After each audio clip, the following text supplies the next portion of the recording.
in 1765, Thomas Jefferson bought a copy of the Quran. He put it in his law library, since for him, it was an inspired law book produced by one of the world's great legislators, Mohammad. From the 18th century onwards, many European and American leaders saw Mohammed as a symbol of justice and law. Napoleon was among them, as we shall see. Indeed, today, portrayal of Mohammed as one of 18 lawgivers graces the frieze in the central chamber of the U.S. Supreme Court, meant to incarnate the principles of justice that the court upholds. I'm John Tolan, professor of history at the University of Nantes in France. For over 30 years, I've been researching the intertwined histories of Jews, Christians, and Muslims in Europe and the Mediterranean world. This video is based on a chapter of my recent book, Faces of the Prophet, A History of Western Portrayals of Muhammad. In the book, I show that while many Europeans from the Middle Ages to today had a negative, polemical perception of Muhammad, others looked on him with fascination and admiration. Let's get back then to Jefferson's Quran. It was a copy of the translation by George Sale, published in London in 1734.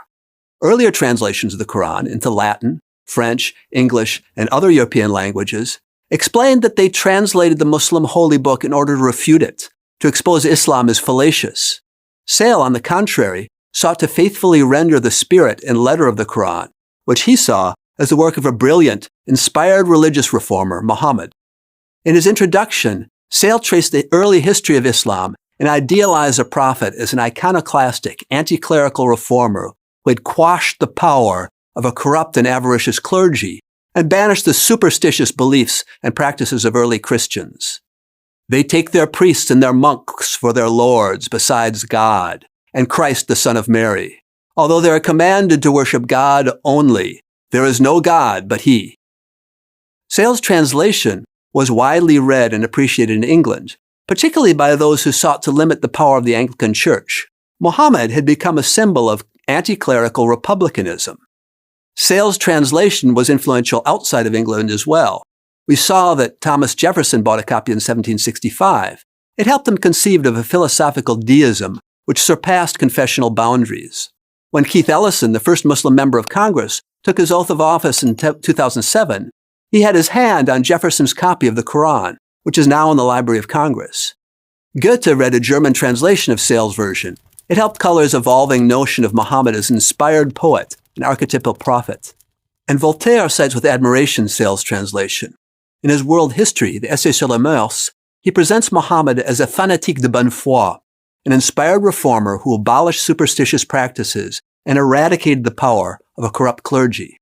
Indeed, by the end of the century, writers such as English Whig Edward Gibbon, an avid reader of both Sale and Voltaire, saw Muhammad as a great man, charismatic leader, reformer, and legislator of the Arab nation. Napoleon, thanks to his reading of the Quran, styled himself as a new Muhammad. Claude-Étienne Savary produced a new French translation of the Quran in 1783. He wrote his translation in Egypt. There, surrounded by the music of the Arabic language, he sought to render into French the beauty of the Arabic text.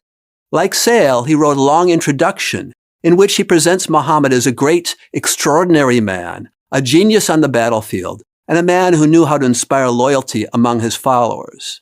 Napoleon read this translation on the ship that took him to Egypt in 1798. He took inspiration from Savary's portrait of Muhammad as a brilliant general, sage lawgiver, and charismatic leader. Napoleon sought to be a new Muhammad and hoped that Cairo's religious elite would accept him and his French soldiers as fellow Muslims come to liberate Egyptians from Ottoman tyranny. Napoleon even claimed that his own arrival in Egypt had been predicted in the Quran. If Bonaparte saw himself as a new Muhammad, he wasn't alone in that assessment. Goethe in 1806 proclaimed enthusiastically that the emperor was Der Mahomet der Welt, the Muhammad of the world, and Victor Hugo portrayed him as a Mahomet d'Occident, Muhammad of the West. Napoleon himself, at the end of his life, exiled by the British to the island of St. Helena, as he ruminated on his defeat, wrote about Muhammad, defended his legacy, and presented the prophet as a great man who changed the course of history. Napoleon saw in Muhammad qualities that resembled his own, conqueror and lawgiver, persuasive and charismatic, but recognized that Muhammad was far more successful, never being exiled to a cold, windswept island in the South Atlantic. Both Napoleon and Mohammed are represented among the 18 lawgivers in the frieze sculpted by Adolf Weinmann for the U.S. Supreme Court in 1935. Brandishing his law book, the Quran, the prophet stands between Christian emperors Justinian and Charlemagne. For Weinmann, the U.S. Supreme Court epitomizes universal principles of justice embodied by historical figures to diverse cultures, from ancient Egypt and China to 20th century America. The representation of Muhammad stands tall among these historical figures of law and justice, just as he had in the writings of Enlightenment authors like Voltaire and Jefferson. This is worth bearing in mind today, when Islamicist extremists claim to apply the law of the Prophet Muhammad, and right-wing nationalists in the U.S. and Europe ignore the important role Islam has played in the making of Western culture. These are just a few of the surprising Western portrayals of Islam's prophet that I explore in my book, Faces of Muhammad, recently published at Princeton University Press.